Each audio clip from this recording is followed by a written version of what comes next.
I've seen countless rock art sites, but nothing like this. As I explored the land, something caught my eye.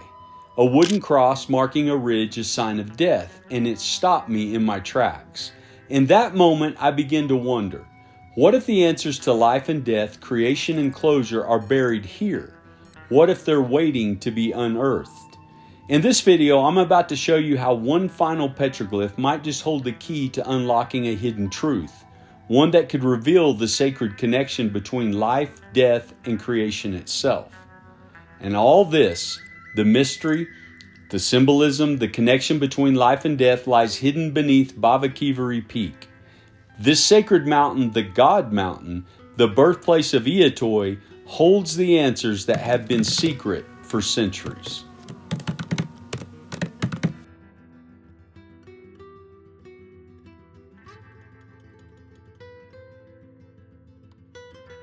Baboquivari Peak, the most sacred place to the descendants of the ancient Hohokam. This is the birthplace of Iatoi, the elder brother, the spiritual guardian of the Tohono O'odham people. They believe he still dwells within this mountain, moving between worlds through a sacred portal. Today we're searching these hallowed grounds for ancient symbols, markings that might hold answers found nowhere else, but first, we have to find them.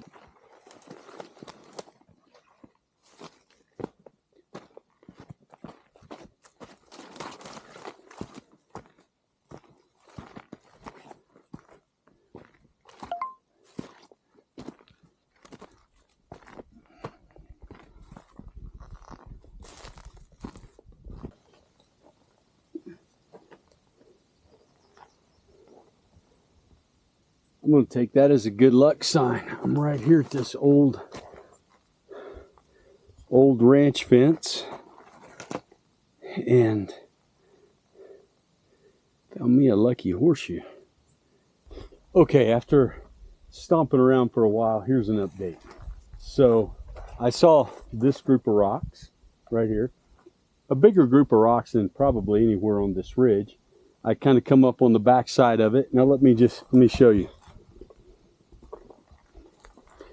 Took this path right here, just like I'm taking with you on camera, and kind of stood up, looking around at all these rocks, thinking there might be something right there on that rock. I see a group of spirals. I haven't been down there yet, but I am headed down there right now. Oh, that's exciting to find them. It is hot today. Whew.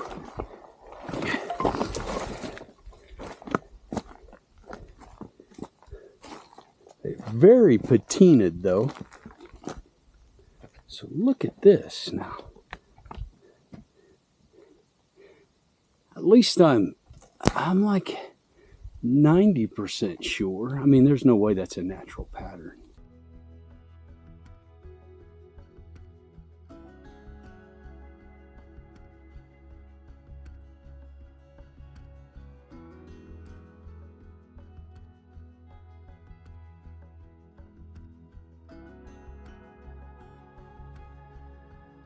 Okay, it looks like we might have just found a second one here. I didn't find it. Actually, my son up here did, but he said, there's something over on these rocks.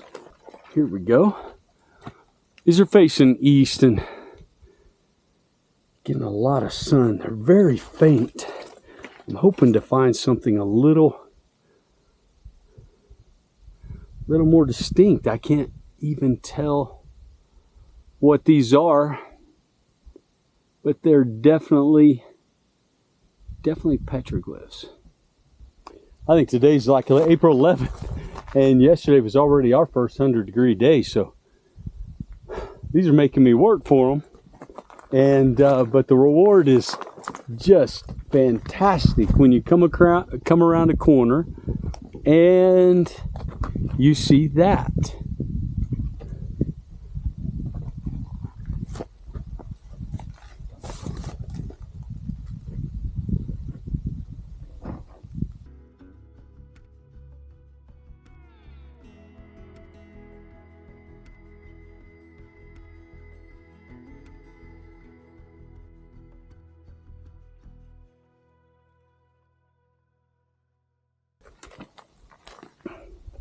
walking around. Here's one more that we found right here. Now these are like just right on the ground. They're not like big wall panels or anything like that. Just a rock that's on the ground that it's actually even just a little bit strange why they would have chose what they chose with what's available around here.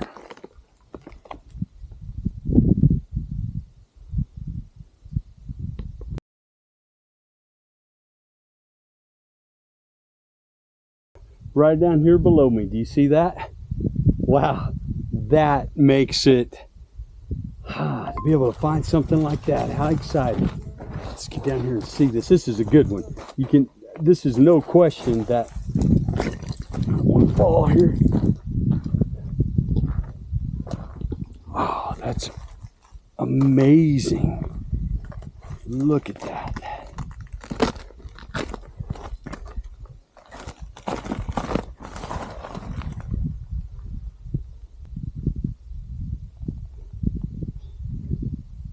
Super excited. That dark rock, it shows up so well. Beautiful. Making my way back to the top, I almost passed these up. And I saw that. I thought, wow, is that a saguaro? Or is it like a roadrunner track? Or what? And these rocks, I mean, obviously, this done a long time ago, but right over here, look at this. Preserved right down here. These must really be old, because you know there's not much rain here. This is just desert sun. Be so nice to be able to tell what they are, because I believe every symbol, you know, it's certainly got a meaning, either a prayer, a memory, a warning. Not knowing what I would find next that would unlock the symbolism and connect the dots, I kept asking myself, who carved these? What kind of life did they live? And what did these images mean to them?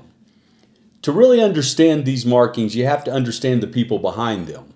The ones who walked this land long before borders and before maps. The O'odham didn't live in one place. They moved with the land. For generations, they followed the seasons across the Sonoran Desert, planting, harvesting, and holding ceremonies along ancient routes. Their homeland once stretched across more than 20 million acres, from southern Arizona into northern Mexico. Then came a border. In 1854, the U.S. made a deal, the Gadsden Purchase. A border was drawn straight through O'odham land, no warning, no consent, families were split, migrations cut off, a people divided. Over time, that vast homeland was carved up, sold off, fenced in. Today, only about 2.8 million acres remain in trust for the Tohono O'odham Nation. Imagine waking up to find a fence through your backyard and your family now living in another country. That's what happened here. But the story doesn't end there. In 1990, the U.S. designated Baboquivari Peak a wilderness area, a move that protected the land but also opened it to recreational use, hikers, climbers, tourists. To the O'odham, this wasn't just wild terrain, it was a living temple. Allowing anyone to climb it was more than careless, it was a violation. Imagine opening the doors of your most sacred place to strangers with muddy boots and backpacks and having no say in it. The border didn't just divide land, it divided identity. And yet the people remained, the culture remained, and the mountain remained. Today, visitors are encouraged to climb Babavery, but to the O'odham, this was never meant to be conquered, it was meant to be revered. And it's here, not far from the shadow of that sacred peak, that the land began to speak to me in another way.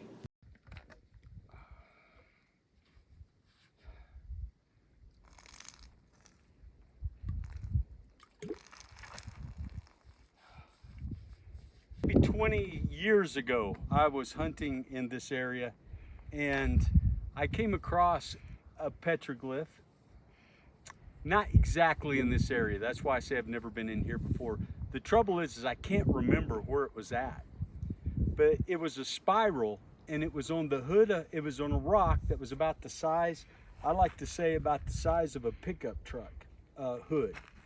And there was this huge spiral in the rock, and normally, I mean, this was 20 some years ago, so you have to give me some grace here, but I stood in the middle of that spiral, and I don't know what the spirals mean, but I always felt that was something really special to me, and I cannot remember where it's at. And I'd love to find it and show you, maybe someday I will, but literally a spiral that was probably 4 feet across on a rock, and it's just, I used to think it was the circle of life, but I don't know what it is, and like I said, it was very special, and who knows?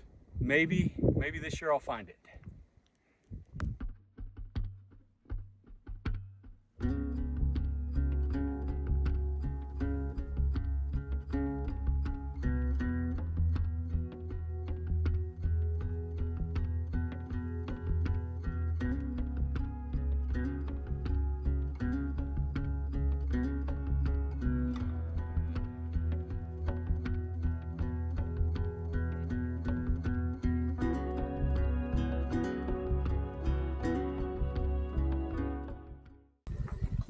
Huh. Maria Cortez.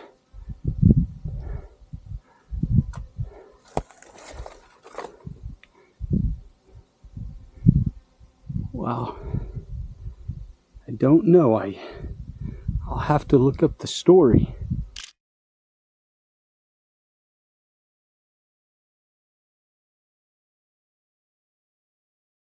They're everywhere.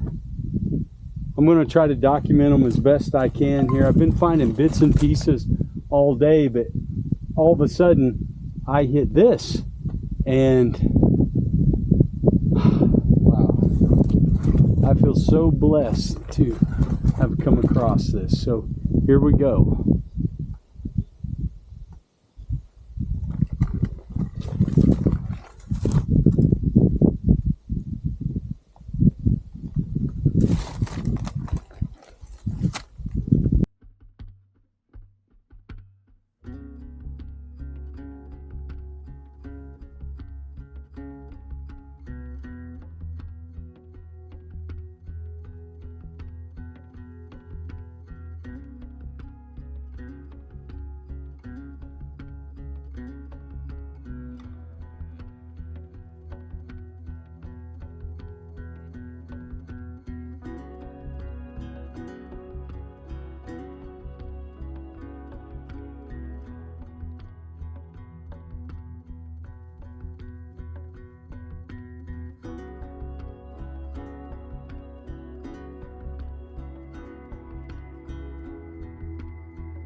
Here looks like a little something.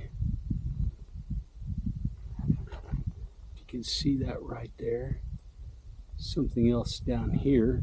And right over here, if I can get the right angle, where this rock split,